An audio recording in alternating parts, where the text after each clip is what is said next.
determinado momento a enfrentar, y contesto con esto de paso a la pregunta que el padre me hizo anteriormente,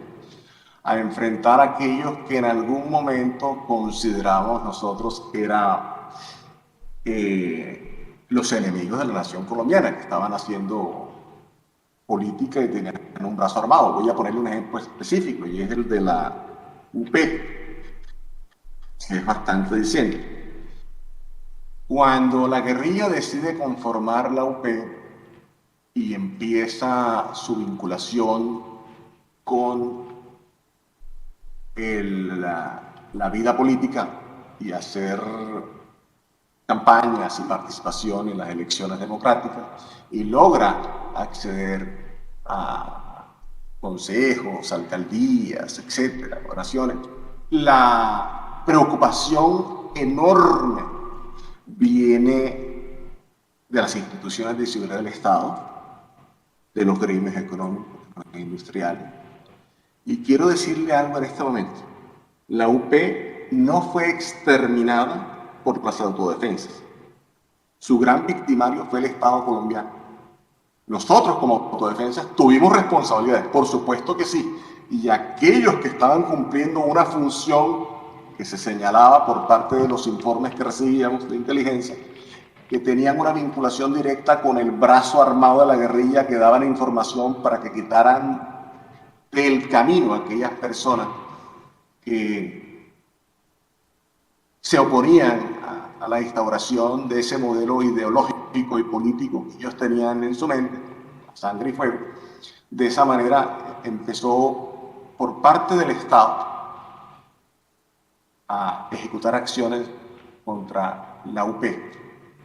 A nosotros nos endilgan infinidad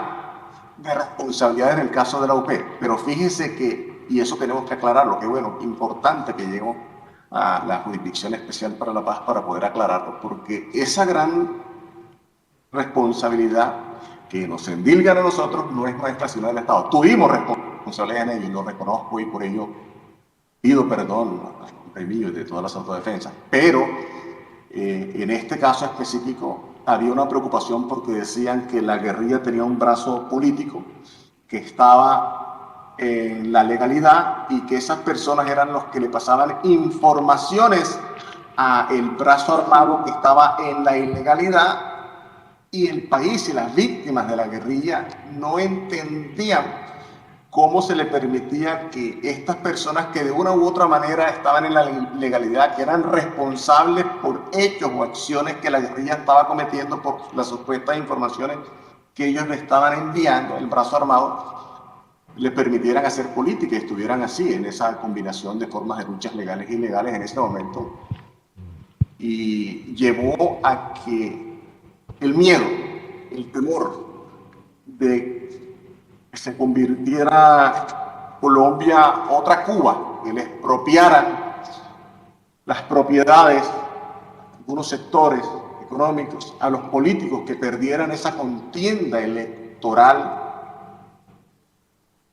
una franca ley democrática, y que la guerrilla instaurara ese modelo ideológico político dictatorial y que asesinara a todos aquellos que se oponían a sus pretensiones,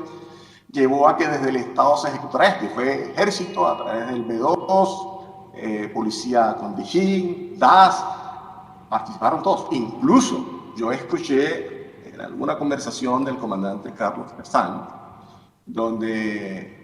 tuvimos responsabilidades, y yo he asumido responsabilidades por hechos que ejecutaron las autodefensas contra